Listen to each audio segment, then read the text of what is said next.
Class 8 के बच्चे 1.1 exercise से क्वेश्चन नंबर 2 और क्वेश्चन नंबर 3 और क्वेश्चन नंबर 4 कर चुके हैं। क्वेश्चन नंबर 2 था एडिटिव इनवर्स, योज्य प्रतिलोम। क्वेश्चन नंबर 3 में वेरीफाई करना था, सत्यापन। और क्वेश्चन नंबर 4 था मल्टीप्लिकेटिव इनवर्स, गुणात्मक प्रतिलोम।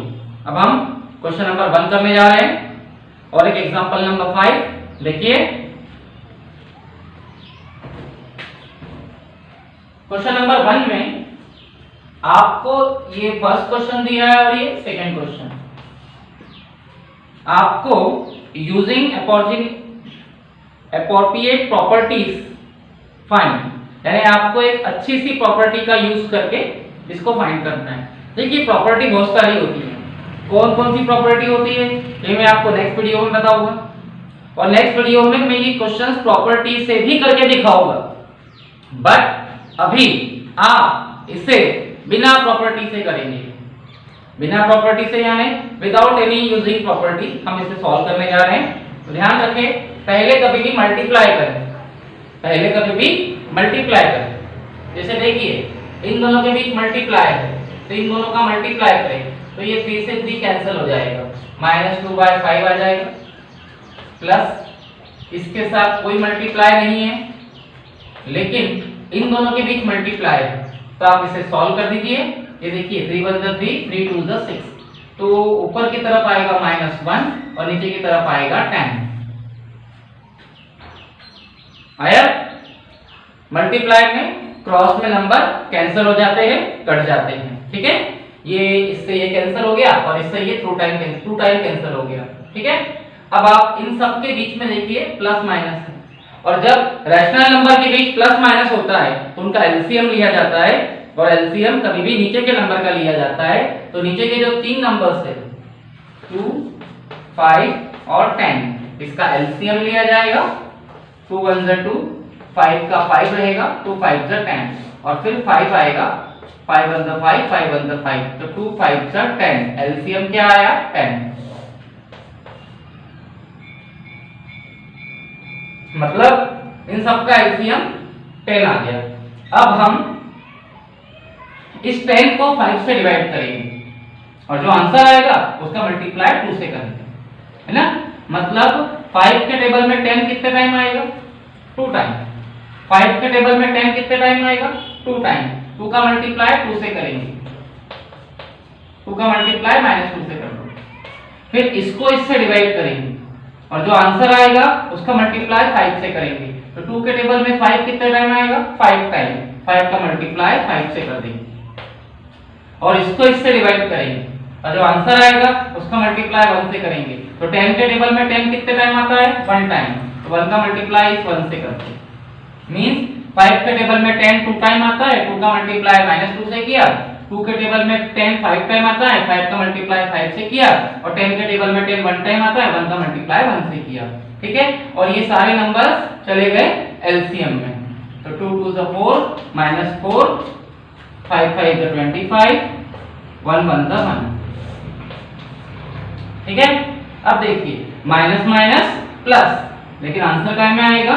माइनस में। 4 और 1 5 plus 25 upon 10, plus minus minus, 25 में 5 गया 20, प्लस 20 आएगा, प्लस का साइन बढ़ा है, अपॉन 10, 10 2 20, इसका आंसर आ जाएगा 2, ठीक है। विदाउट एनी प्रॉपर्टी भी आप इसे सॉल्व कर सकते हो, ठीक है। यहाँ देखिए इसमें पहले मल्टीप्लाई कर देते हैं, ये इससे कैंसिल नहीं हो सकता, ये इससे कैंसिल नहीं हो सकता, तो मल्टीप्लाई कर दो। 3 2 6 -6, 5 से 1 35, ठीक है। इन दोनों का मल्टीप्लाई कर दें। 3 1 3, सॉरी कैंसिल हो जाएगा, 3 1 3, 3 2 6, तो ये ऊपर की तरफ आएगा -1, नीचे की तरफ आएगा 4, ओके। और यहाँ भी ये कैंसिल हो जाएगा, 2 7 14, ठीक है। तो ऊपर की तरफ आएगा 1, नीचे की तरफ आएगा 7 5 35,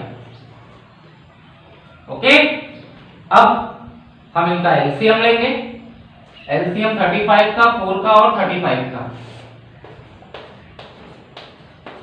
तो पहले 2 से जाएगा, इसमें नहीं जाएगा, 2 2 4, इसमें भी नहीं जाएगा। फिर 2 से जाएगा, इसमें नहीं जाएगा, 2 1 2, इसमें भी नहीं जाएगा, ठीक है। अब 5 से जाएगा, 5 7 द 35, 5 7 द 35 और फिर 7 से जाएगा 7 1 द 7, 7 1 द 7। अब हम इन सबका मल्टीप्लाई करेंगे। 7 5 द 35, 35 2 द 70, 70 2 द 140।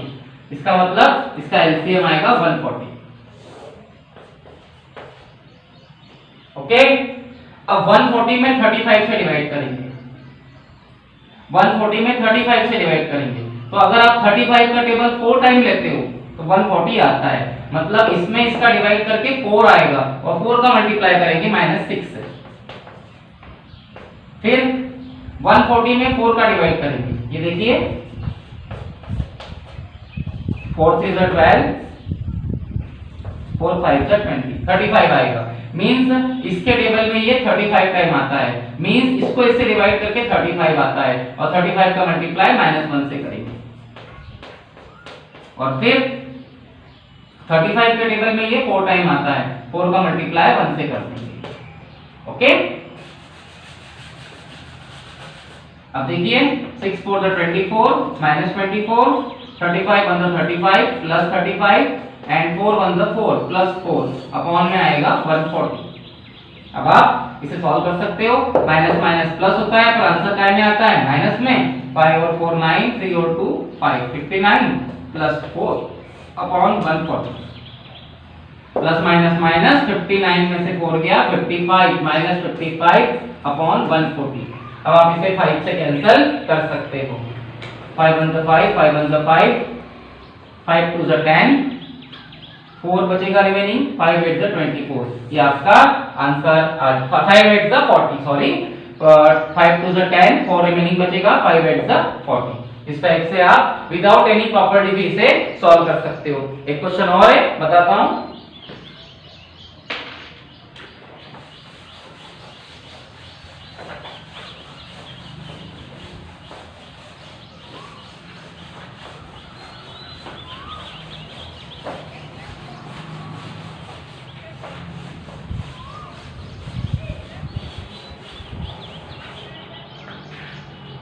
देखिए एग्जांपल नंबर 5।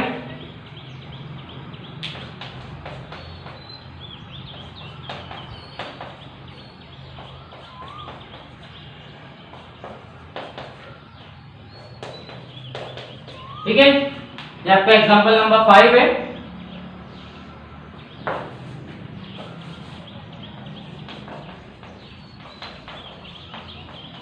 ओके, तो पहले हम जहां मल्टीप्लाई है वहां मल्टीप्लाई कर देते हैं। ये देखिए minus minus plus 3 2 the 6 -6 and 7 5 the 35। Okay, -1 by 14। यहां भी मल्टीप्लाई कर दीजिए। 3 3 द 9, 7 5 द 35। और मैं रिपीट कर रहा हूं कि मैं आपको ये सब बिना प्रॉपर्टी के करवा रहा हूं। नेक्स्ट वीडियो में ये प्रॉपर्टी से करवाऊंगा क्योंकि मैंने अभी तक आपको प्रॉपर्टीज नहीं समझाई। ओके, जहां प्रॉपर्टी समझा दूंगा ये क्वेश्चंस हम तीनों क्वेश्चन प्रॉपर्टी के थ्रू करेंगे। ओके, अब आप देखिए ये तीनों रैशनल नंबर के बीच में माइनस है या प्लस है तो इनका एलसीएम लेंगे और एलसीएम नीचे के नंबर्स का लिया जाता है। मींस 35 का, 14 का और 35 का।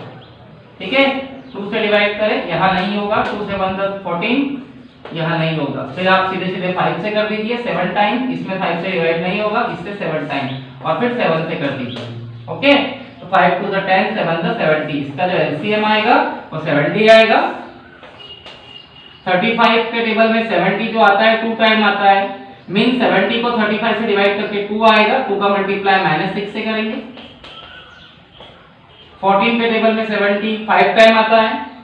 5 का मल्टीप्लाई -1 से करेंगे। और 35 के टेबल में 72 टाइम आता है। 2 का मल्टीप्लाई -9 से करेंगे। तो 6 2 द 12, -12 -5 -18 अपॉन में आएगा 70। तो माइनस माइनस माइनस, सारे नंबर्स माइनस में है तो माइनस माइनस प्लस होता है। इन सबको हम प्लस करेंगे लेकिन आंसर काय में आएगा माइनस में। तो 12 और 5 17, 17 और 18 35 -35 अपॉन 70। तो इसे जब आप कैंसिल करोगे तो 35 1 द 35, 35 2 द 70 -1 by 2 इसका आंसर आ जाएगा विदाउट एनी प्रॉपर्टी। ओके,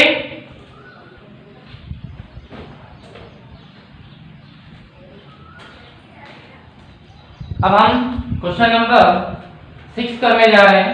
ठीक है, मल्टीप्लाई करना है 6/13 का।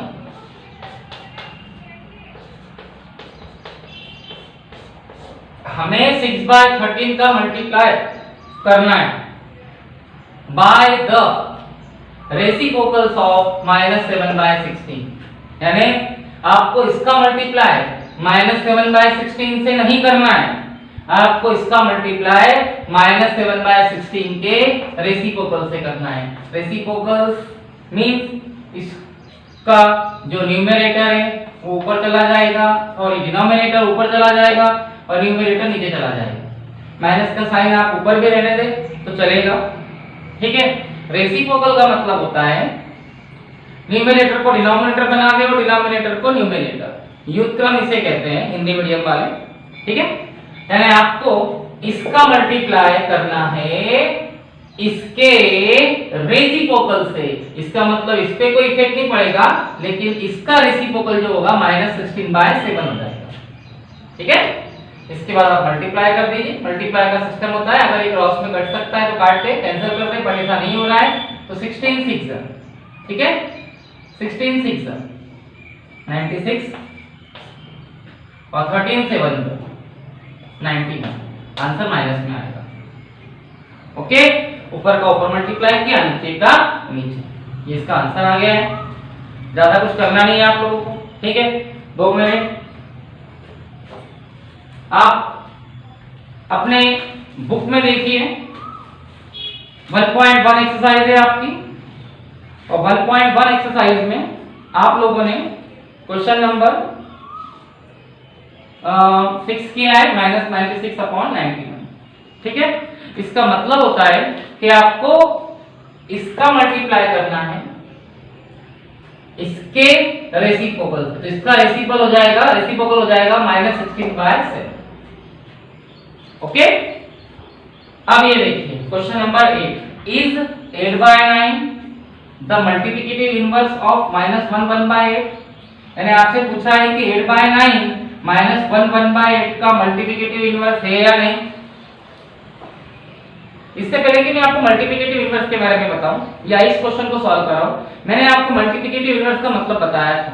जैसे ये 7/8 है तो इसका मल्टीप्लिकेटिव इनवर्स क्या होगा 8/7, ठीक है। और इन दोनों का मल्टीप्लाई करके 8 से 8 कैंसिल हो जाएगा, 7 से 7 कैंसिल हो जाएगा, आंसर क्या आएगा 1। यानी अगर आपको दो रेशनल नंबर दिए हैं, ठीक है, और उन दोनों का मल्टीप्लाई करके आंसर 1 आता है, इसका मतलब वहां एक रेशनल नंबर दूसरे रेशनल नंबर का मल्टीप्लिकेटिव इनवर्स होगा। जैसे आपसे किसी ने पूछ लिया कि क्या 7/8 का मल्टीप्लिकेटिव इनवर्स 8/7 होगा, तो आप इन दोनों का मल्टीप्लाई करके देख ले, आंसर 1 आया तो होगा, नहीं आया तो नहीं होगा। तो यहां भी हम यही करके देख लेते हैं, ठीक है। 8/9 द मल्टीप्लिकेटिव इनवर्स ऑफ -1/8, मतलब आपसे पूछा है कि जो 8/9 है ये -1/8 का मल्टीप्लिकेटिव इनवर्स होगा या नहीं, तो हम इन दोनों का मल्टीप्लाई करके देख लेंगे। अगर इसका मल्टीप्लाई करके आंसर 1 आता है तो yes it is the multiplicative inverse, ये मल्टीप्लिकेटिव इनवर्स होगा। नहीं आता है तो नहीं होगा। देखिए 8/9 का मल्टीप्लाई हम इससे करके देख लेते हैं, तो इसको पहले सॉल्व करते हैं। 8 1 8 -8 + 1 अपॉन में आएगा 8, इसको इस टाइप से सॉल्व किया जाता है। 8 1 8 -8, उसमें ये 1 प्लस करेंगे, अपॉन में 8 आएगा। तो देखें प्लस माइनस माइनस 8 में बन गया 7 -7 अपॉन 8, ठीक है। तो 8 से 8 कैंसिल हो गया, इसका आंसर -7/9 आ रहा। मींस इन दोनों का मल्टीप्लाई करके, इन दोनों का मल्टीप्लाई करके आंसर 1 नहीं आ रहा, ठीक है। इसका मतलब 8/9 इसका मल्टीप्लिकेटिव इनवर्स नहीं होगा, आप लिख देना नो, और रीजन ये दे देना because their multiplication is not 1, उनका मल्टीप्लाई करने पर 1 नहीं आ रहा है, इसलिए वो मल्टीप्लिकेटिव इनवर्स नहीं होगा। एक बार और देख लीजिए, is 8/9 the multiplicative inverse of -1/8, क्या 8/9 इसका मल्टीप्लिकेटिव इनवर्स होगा? इसका मतलब आपसे पूछा है कि ये इसका मल्टीप्लिकेटिव इनवर्स होगा, तो आप इन दोनों का मल्टीप्लाई करके देख लीजिए। अगर मल्टीप्लाई करने पे आंसर 1 आता है, definitely it is a multiplicative inverse, okay.